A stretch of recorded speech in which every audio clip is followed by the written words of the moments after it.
Ibu Guru dan teman-teman. Baik, pada kesempatan kali ini saya akan menjelaskan sedikit mengenai konsep dasar ekonometrika.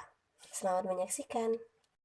Baik, yang pertama kita melihat tentang definisi ekonometrika. Ekonometrika dapat dikatakan bahwa ekonometrika itu merupakan cabang ilmu yang mengaplikasi metode-metode statistik dalam ilmu ekonomi.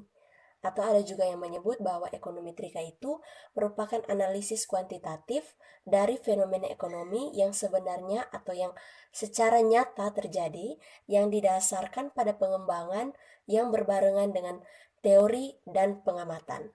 Terus ada juga yang mengatakan bahwa ekonometrika itu merupakan ilmu sosial yang menggunakan alat-alat teori ekonomi, kemudian matematika ekonomi, statistik inferensi diterapkan untuk analisis fenomena ekonomi.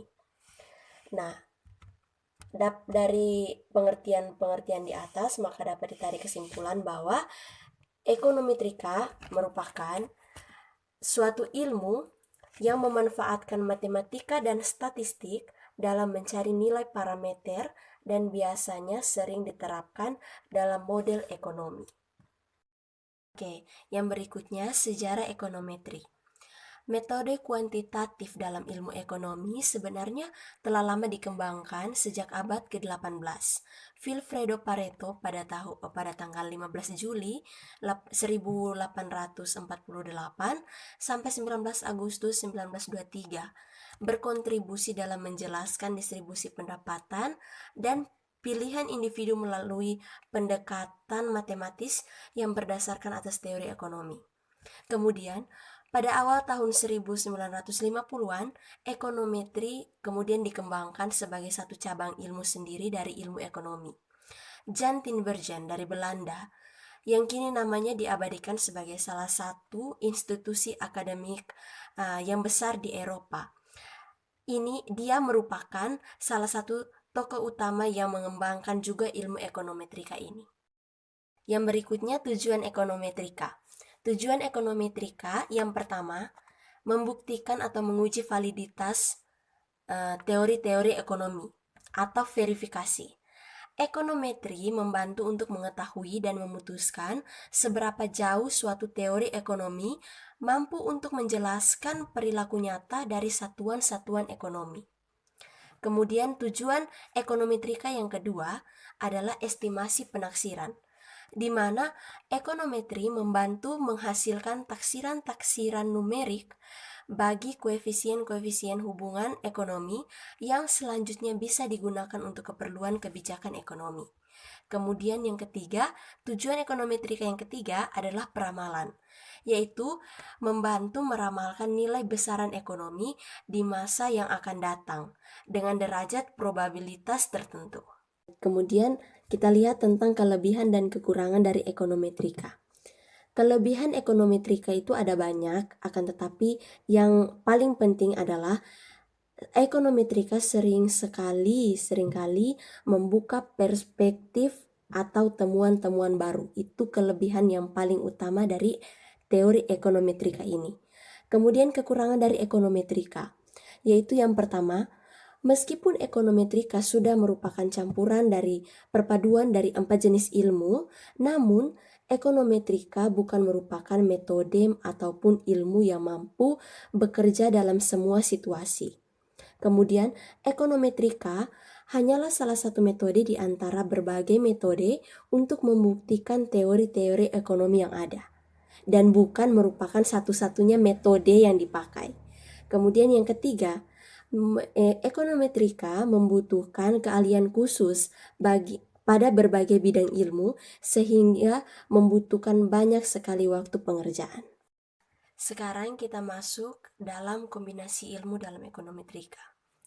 Ekonometrika merupakan kombinasi dari beberapa ilmu, yaitu ilmu teori ekonomi, meliputi teori ekonomi makro dan ekonomi mikro.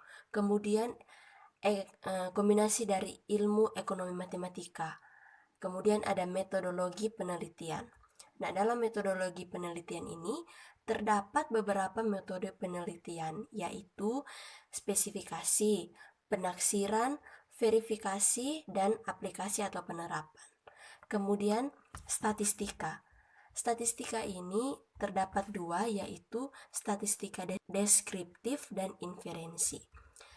Nah, dalam statistika inferensi ini merupakan metode generalisasi atau metode penarikan kesimpulan tentang sifat populasi atas dasar informasi yang diperoleh dari sampel.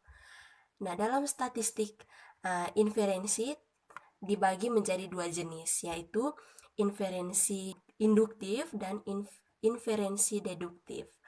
Inferensi induktif yaitu perluasan atau generalisasi dalam hal-hal khusus menjadi umum. Perluasan ini tidak dapat dibuat secara sempurna dan pasti, di mana inferensi ini mengandung elemen ketidakpastian.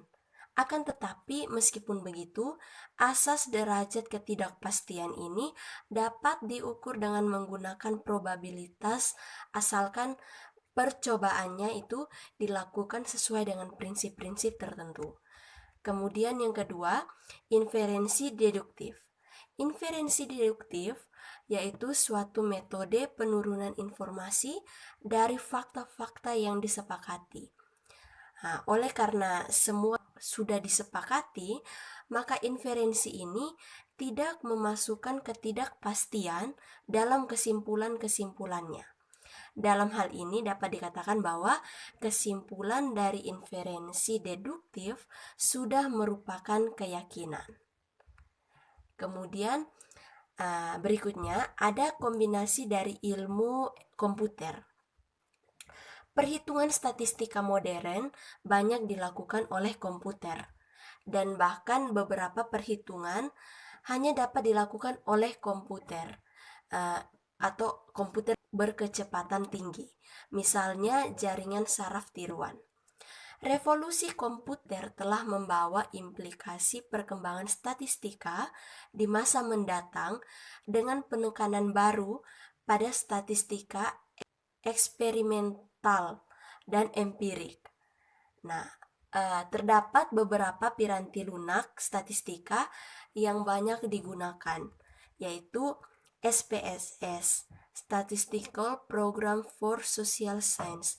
Kemudian ada SAS, ada Microstat, ada Systac, ada StatPro, Evius, dan Stata. Baik, sekarang kita masuk ke dalam metodologi ekonometri. Tadi pada penjelasan sebelumnya sudah dijelaskan sedikit mengenai metode penelitian. Nah, sekarang saya akan menjelaskan bagaimana sistematika atau alur dalam pembuatan metodologi ekonometri ini. Yaitu yang pertama, pernyataan teori. Harus terdapat teori yang akan diuji. Kemudian pengumpulan data. Nah, pengumpulan data ini kita ambil dari sumber-sumber yang terpercaya. Kemudian masuk ke dalam tahap spesifikasi. Nah, spesifikasi ini yang pertama, spesifikasi model matematis untuk menguji teori. Merumuskan persamaan matematis yang menggambarkan hubungan antara berbagai variabel ekonomi, seperti yang diterangkan dari teori ekonomi.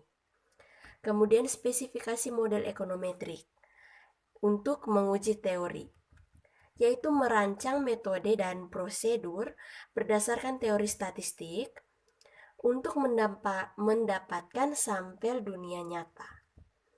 Kemudian kita masuk ke dalam penaksiran. Tadi spesifikasi sudah, sekarang penaksiran. Penaksirannya itu yang pertama, pendugaan atau menaksir parameter dari model yang dipilih.